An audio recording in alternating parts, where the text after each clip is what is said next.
حضرت عمر فاروق رضی اللہ تعالیٰ عنہ سے روایت ہے کہ ایک روز ہم حضور صلی اللہ علیہ وسلم کے ہمراہ تہامہ کی ایک پہاڑی پر بیٹھے تھے کہ اچانک ایک بوڑھا ہاتھ میں عصا لیے ہوئے حضور صلی اللہ علیہ وسلم کے سامنے حاضر ہوا اور سلام عرض کیا۔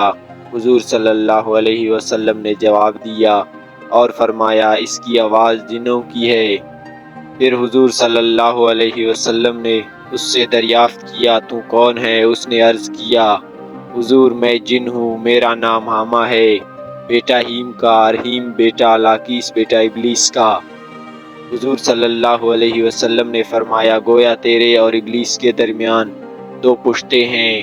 پھر فرمایا اچھا یہ بتاؤ تمہاری عمر کتنی ہے؟ اس نے کہا یا رسول اللہ صلی اللہ علیہ وسلم جتنی عمر دنیا کی ہے اتنی ہی میری ہے، کچھ تھوڑی سی کم ہے۔ حضور صلی اللہ علیہ وسلم جن دنوں قابیل نے حابیل کو قتل کیا تھا اس وقت میں کئی برس کا بچہ ہی تھا، مگر بات سمجھتا تھا، پہاڑوں میں دوڑتا پھرتا تھا اور لوگوں کا کانا و غلہ چوری کر لیا کرتا تھا اور لوگوں کے دلوں میں وسوسے بھی ڈال لیتا تھا کہ وہ اپنے خویش و اقربا سے بدسلوکی کریں۔ حضور صلی اللہ علیہ وسلم نے فرمایا تب تو تم بہت برے ہو۔ اس نے عرض کی حضور مجھے ملامت نہیں فرمائیے، اس لیے کہ میں اب حضور صلی اللہ علیہ وسلم کی خدمت میں توبہ کرنے حاضر ہوا ہوں۔ یا رسول اللہ صلی اللہ علیہ وسلم میں نے حضرت نوح علیہ السلام سے ملاقات کی ہے، 1 سال تک ان کے ساتھ ان کی مسجد میں رہا ہوں، اس سے پہلے میں ان کی بارگاہ میں بھی توبہ کر چکا ہوں۔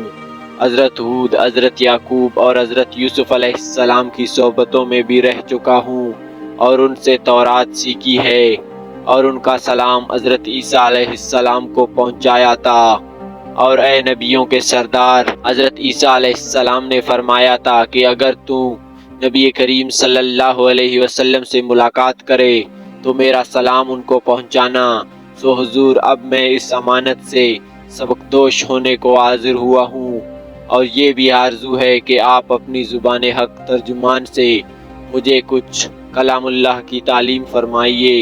حضور صلی اللہ علیہ وسلم نے اسے 3 سورتیں تعلیم فرمائیں اور یہ بھی فرمایا کہ اے حامہ جس وقت تمہیں کوئی احتیاج ہو پھر میرے پاس آ جانا اور ہم سے ملاقات نہ چھوڑنا۔ حضرت عمر رضی اللہ تعالیٰ عنہ فرماتے ہیں حضور صلی اللہ علیہ وسلم نے تو وصال فرمایا لیکن حامہ کی بابت پھر کچھ نہ فرمایا، خدا جانے حامہ اب بھی زندہ ہے یا مر گیا۔